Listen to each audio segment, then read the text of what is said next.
Montana Territory, April 1878. The wind howled like it had a voice of its own the night Adeline Crawford rode into it, her wedding dress flapping wild behind her like a torn flag in surrender. She did not look back. Not at the house, not at the man waiting by the altar, not at the mother who had forced her into the dress. She only leaned low into the neck of her mare, boots raw from a rushed climb, through her bedroom window, heart pounding. She had until sunrise. The man her mother had arranged was twice her age, with dead eyes and a mouth that never smiled. His name was Mr. Halpern, and he owned half the valley, which was all that seemed to matter. He had bought her with cattle and a promise to pay her father's debts. Her mother called it survival. Adeline called it a trap.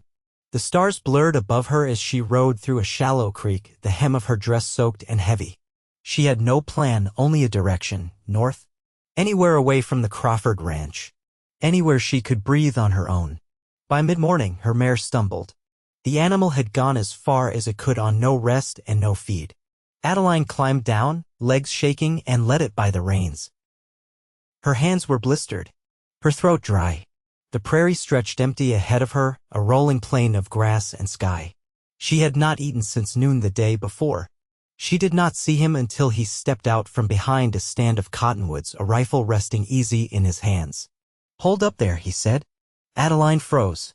The man was tall, sun-browned, with a worn hat pushed low over dark blonde hair and a look in his eyes like he had seen more than he cared to say. He looked young but not green. Dust clung to his coat and boots. A tan horse stood tied behind him, calm as if nothing in the world was urgent. "I do not mean trouble," Adeline said quickly, lifting both hands. "Just passing through." "You look like you barely standing," he said. "And that horse of yours looks worse." She hesitated. "I am not looking for help." "Did not offer it yet," he said, but his voice was calm. "Not cruel. Name is Zachary Ellis. Folks call me Zach." "You." She swallowed. "Adeline Crawford." He looked her over once, not in the way most men did, nothing hungry in it. "Just measuring." "You running from something, Miss Crawford?" She looked down. "I ain't the law," he added. "And I ain't going to drag you back where you came from." Her voice cracked when she said, "I am supposed to be married today. I could not go through with it." Zach's eyes softened. "You got anyone looking for you?" "Yes." "Then you best come with me. I got a camp not far from here. We can rest your horse. Let you think on what comes next." She hesitated, then nodded. The walk was quiet. When they reached his camp tucked between two low hills, Adeline let herself drop near the fire pit. Zach unsaddled her mare, rubbed it down, then handed her a canteen and a strip of jerky without a word. She ate slow, grateful. "Where were you headed?" he asked once she had eaten. "I do not know," she said. "Just away." He nodded. "I know the feeling." "Did you run?" "Not exactly. But I left more than once." She met his eyes then. "Why are you out here, Zach?" He looked at the fire. "Needed space. I work cattle in the summer for a ranch east of here. Trap a little. Keep to myself." Adeline studied the way his hands moved, slow, careful. Like he had learned not to spook things. "I do not have money," she said. "And I am not looking to stay where I am not wanted." "I did not say you were not wanted," he said, glancing at her. "You helped yourself just fine getting out of trouble. That counts for something." Later, when the sky turned orange and the sun dipped low, Zach offered her the bedroll and slept against a tree. She wanted to protest, but her eyes were too heavy. She watched him in the firelight, his face half-shadowed, and felt something she had not in days. Safe. She woke just before dawn to the sound of hooves. Zach was already up, rifle in hand. She sat up fast, heart thudding. "3 riders," he said, voice low. "Coming from the south." Her stomach dropped. Zach turned to her. "You want to go back with them?" "No, then we move." They packed fast. Zach led them through a dry ravine, then up a narrow cut between hills. He moved like he knew the land better than his own hands, always watching the sky and the wind. They rode hard for 2 hours, then stopped to water the horses. Adeline bent by the stream, hands shaking. "I am sorry," she said. "What for?" "Dragging you into this."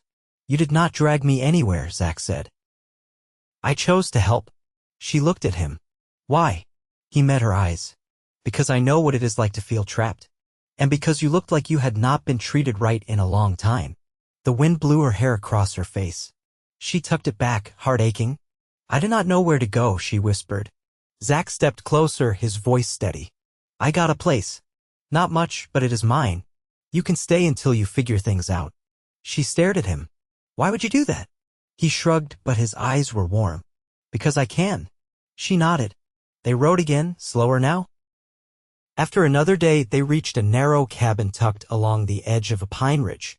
It was small but clean, with a porch that looked west and a fence half built around the back. Zach unsaddled the horses and showed her where he kept flour and beans, a small stove, a cot. She stood in the doorway, overwhelmed. You all right? He asked. She nodded, then turned and hugged him. Just a moment. Just to say thank you. He froze, then wrapped his arms around her, careful, like he was holding something breakable.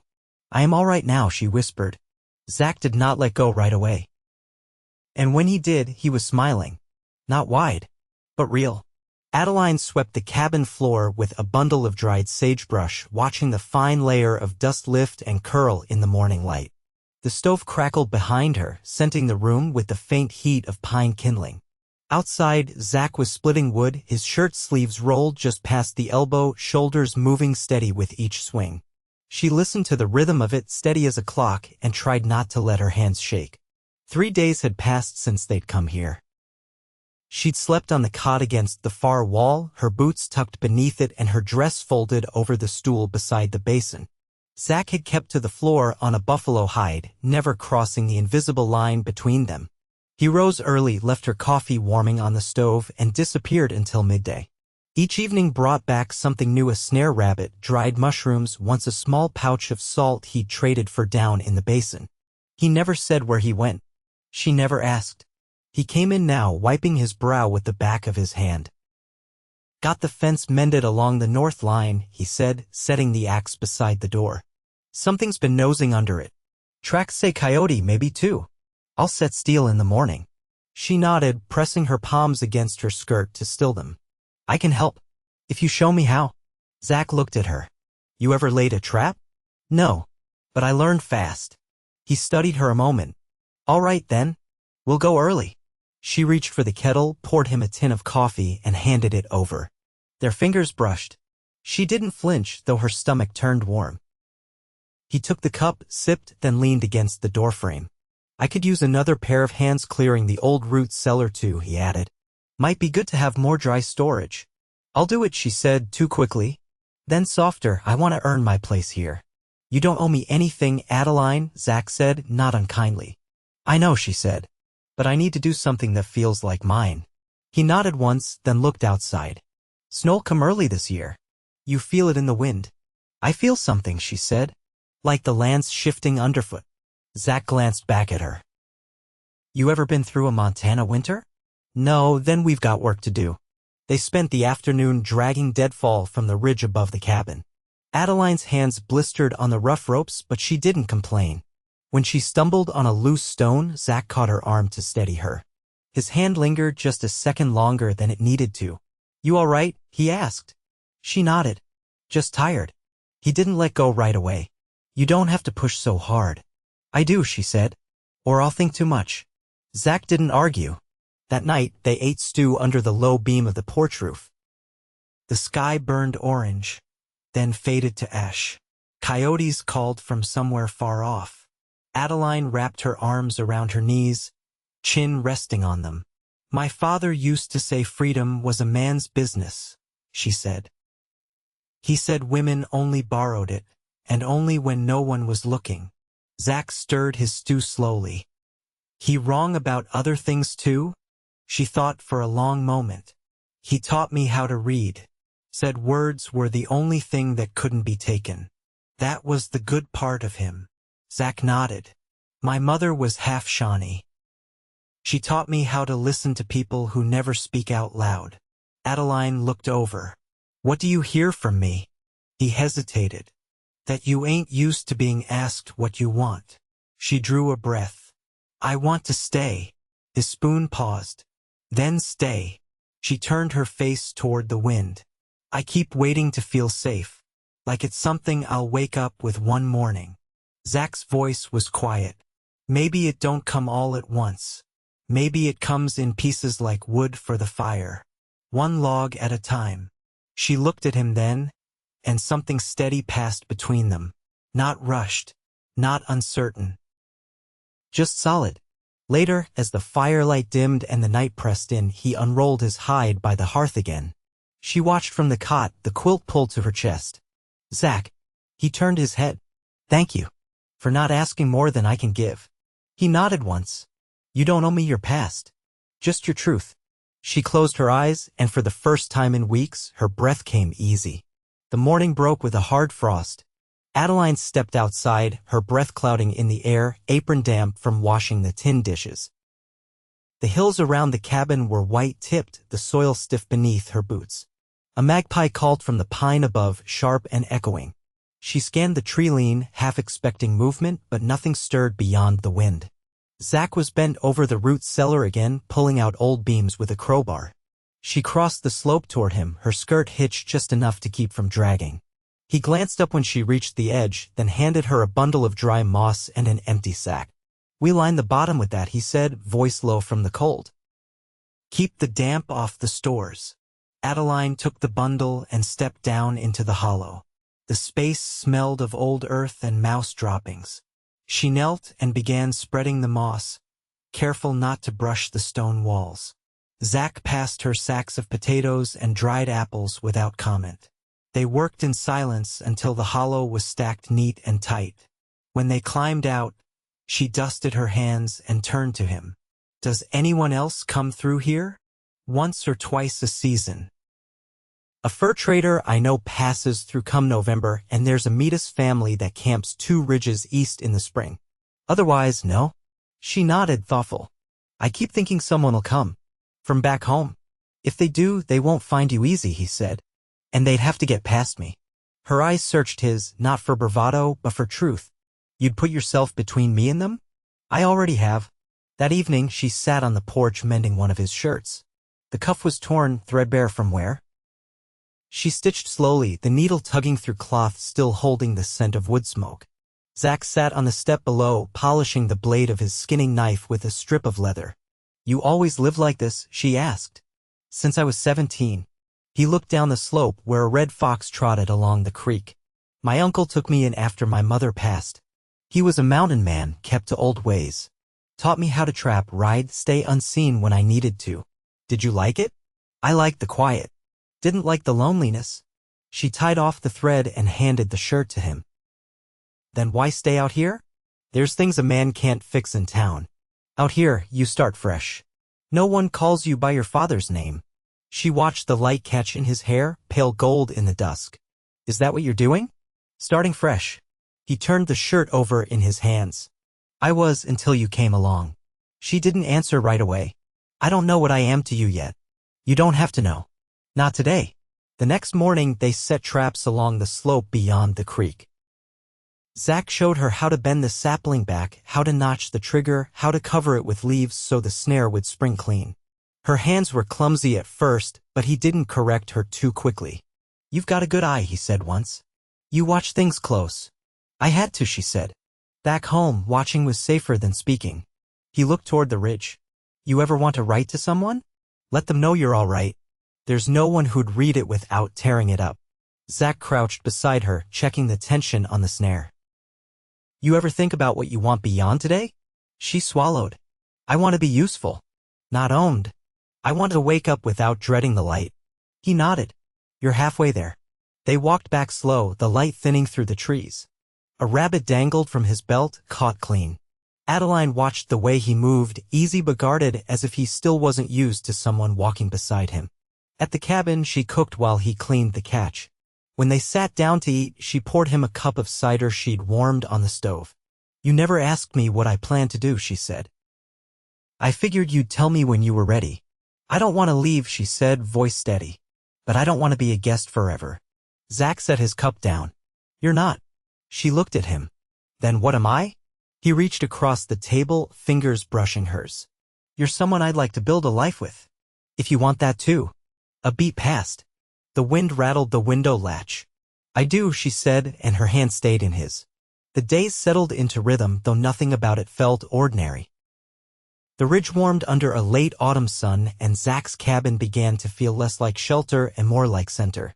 Adeline rose early now, not from habit or fear, but because the wind changed with the light and she didn't want to miss the first breath of it.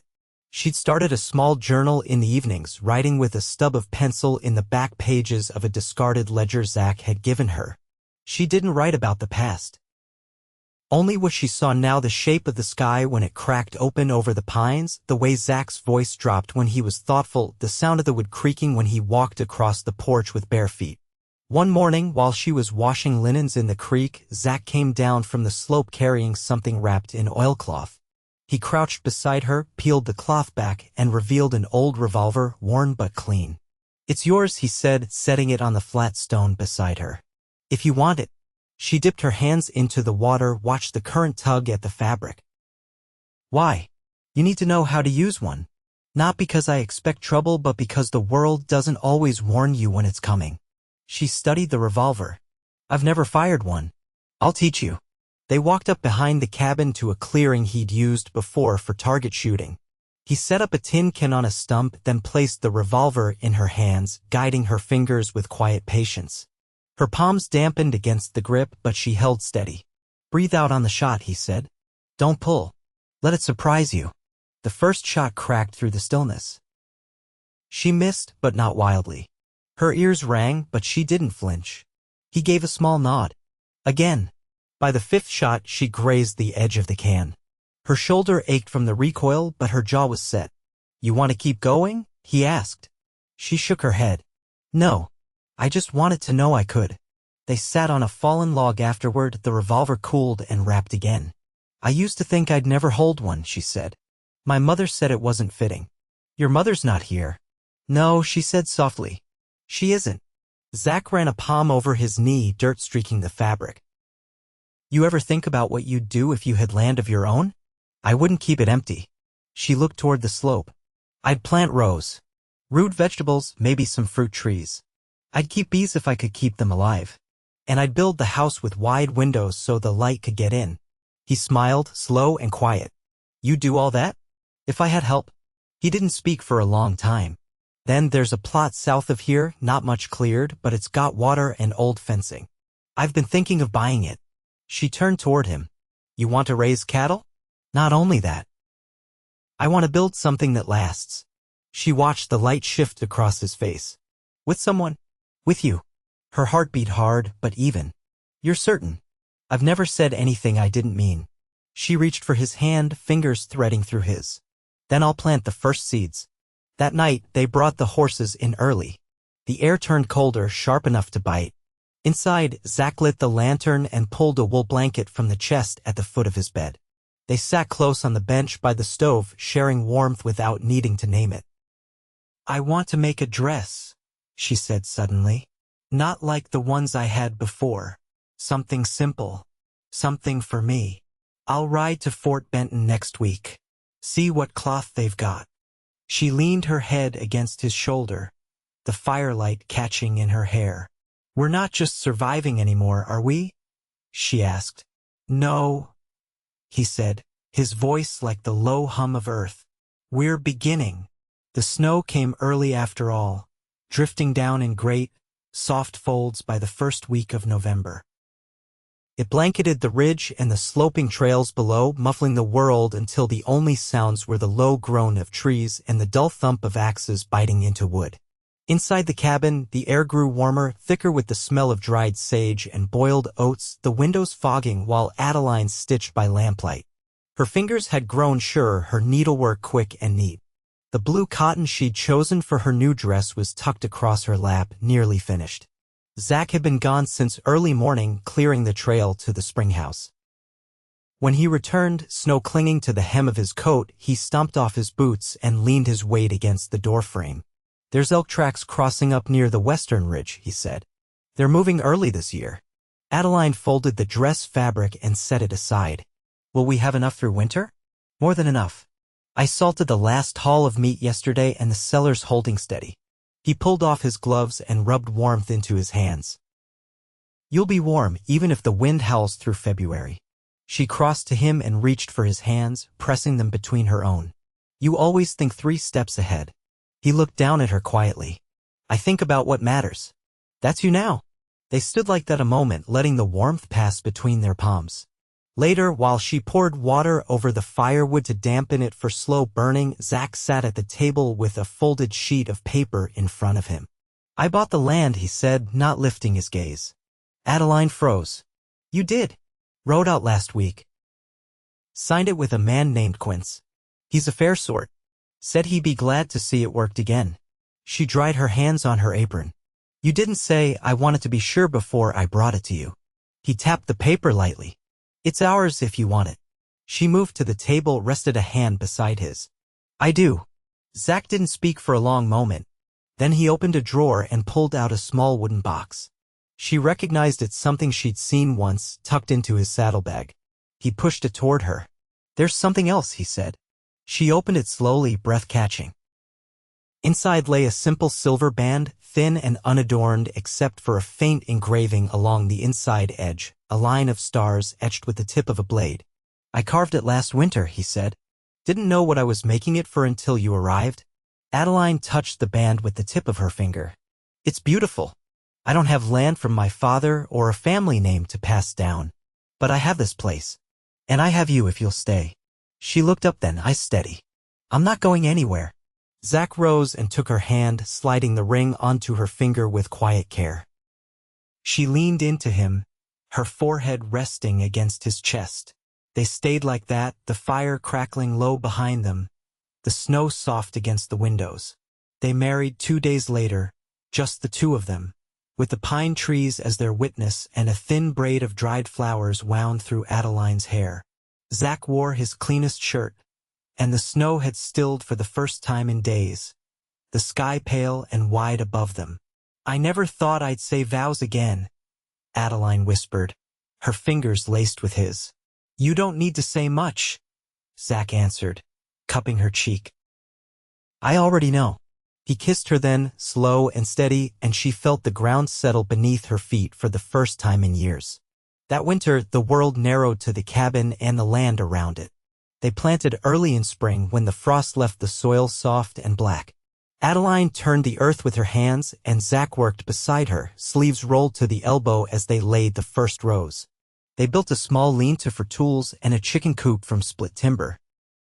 The bees came later, drawn to the wildflowers blooming along the creek, and Adeline learned to move among them without fear. They laughed often now. Not loud, but full. Zach took to reading aloud at night from a weathered book of folk tales, his voice slow and deep. Adeline would sit at his side, her head against his shoulder, hand resting over his heart.